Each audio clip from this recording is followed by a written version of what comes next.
Hai, Assalamualaikum. Bertemu kembali dalam kelas Pendidikan Islam bersama Ustazah Hajar. Hari ini kita akan belajar tajuk dalam bidang adab iaitu Zikrullah Penenang Jiwa. Murid-murid boleh buka buku teks muka surat 132 sehingga 133 untuk rujukan tajuk ini. Sekarang kita akan tengok dalil zikir. Dalil ini adalah bukti yang terdapat di dalam Al-Quran. Okey, jom baca sama-sama bersama Ustazah. Bismillahirrahmanirrahim. Ala bi zikrillahi tatma'innul qulub. Okey, Ustazah ulang lagi sekali. Ala bi zikrillahi tatma'innul qulub. Okey, apakah maksud daripada surah ini?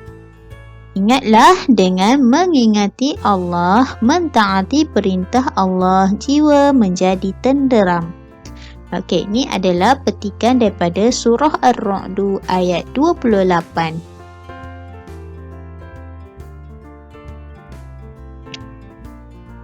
Baiklah murid-murid, tahukah kamu apakah maksud zikir? Zikir ialah mengingati Allah. Zikir boleh dilakukan sama ada dengan hati, lisan dan perbuatan. Macam mana ya kita nak berzikir dengan hati, dengan lisan dan perbuatan ya murid-murid? Baiklah murid-murid, sekarang kita tengok bagaimanakah cara untuk berzikir. Okey, yang pertama ialah dengan mengucapkan syukur kepada Allah atas segala nikmat yang kita perolehi. Salah satunya ialah apabila kita mendapat makanan dan kita mengucapkan syukur. Yang kedua ialah dengan bertaubat. Murid-murid boleh melakukan solat sunat taubat sebagai salah satu cara untuk berzikir. Dan yang ketiga ialah menuntut ilmu. Murid-murid menuntut ilmu merupakan salah satu cara untuk berzikir.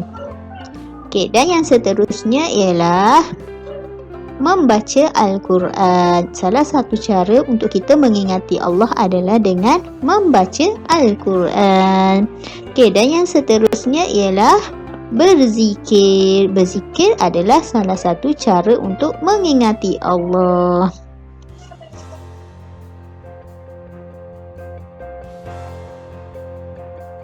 Okey, baiklah murid-murid, sekarang kita akan tengok contoh zikir yang kita boleh amalkan dalam kehidupan kita.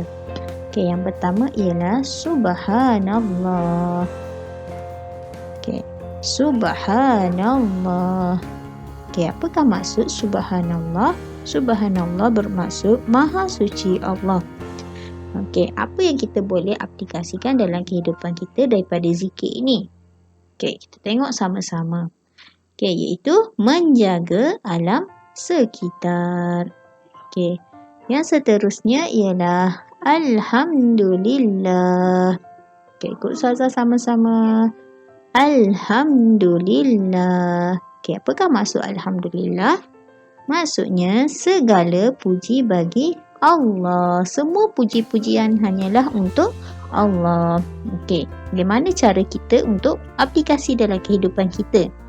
Iaitu dengan tidak membazir makanan. Okey, kita hendaklah sentiasa bersyukur. Apa yang Allah bagi kat kita, kita tak boleh bazir. Okey, dan yang seterusnya ialah La ilaha illallah. La ilaha illallah. Okey, apa maksud La ilaha illallah?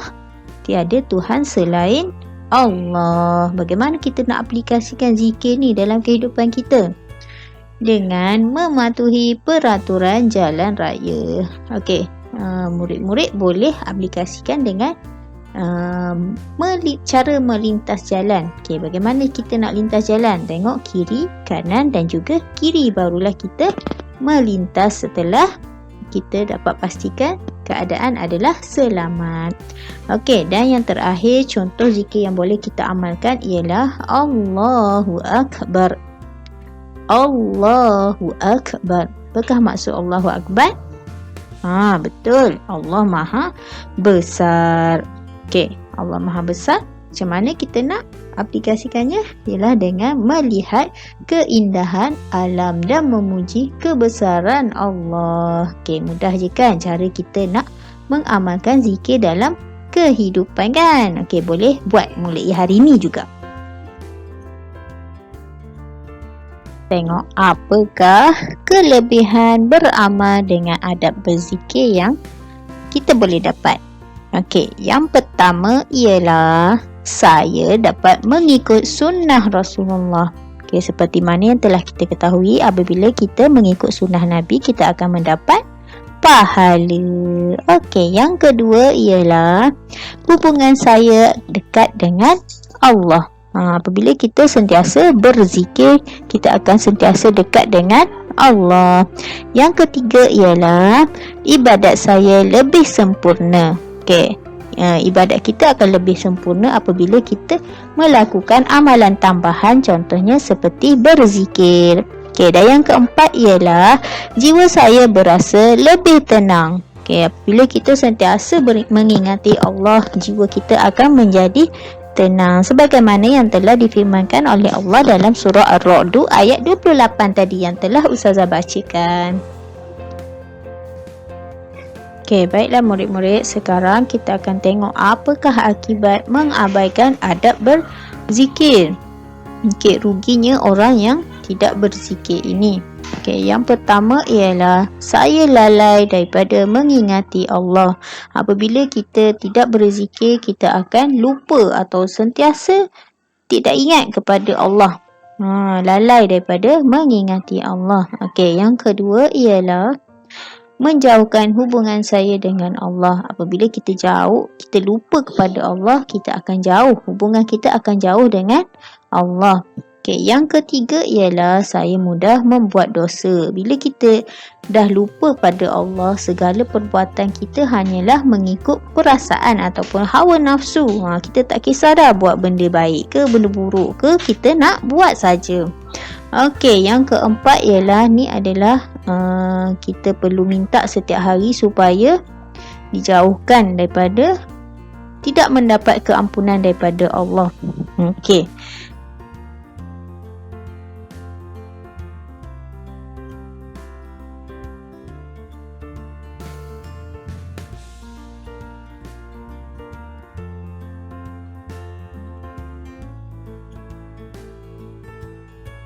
Okey, baiklah murid-murid, sampai sini sahaja dahulu untuk pelajaran kita pada hari ini. Ustazah harap kita semua dapat mengamalkan zikir di dalam kehidupan kita sehari-hari supaya kita menjadi antara hamba yang disayangi Tuhan dan diberi syafaat oleh Nabi Muhammad sallallahu alaihi wasallam. Okey, terima kasih. Assalamualaikum. Bye.